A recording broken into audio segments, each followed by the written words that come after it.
13 going on 30 is very creative in that Jenna, who is 13 years old, wishes that she's 30, and then she wakes up as an actual 30-year-old. And the thing is that she doesn't just wake up as a 30-year-old, she's just in a completely different timeline.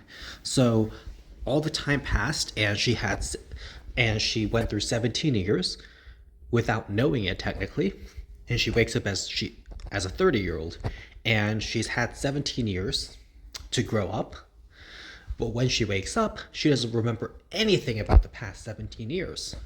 And that is a very frightening situation, and it's also very creative because other ways it has been done, for instance, in 17 again, Mike O'Donnell turns 17, even though he's 37 or so, maybe he's older, but whatever the case is, he's a middle-aged adult, and then he all of a sudden turns 17.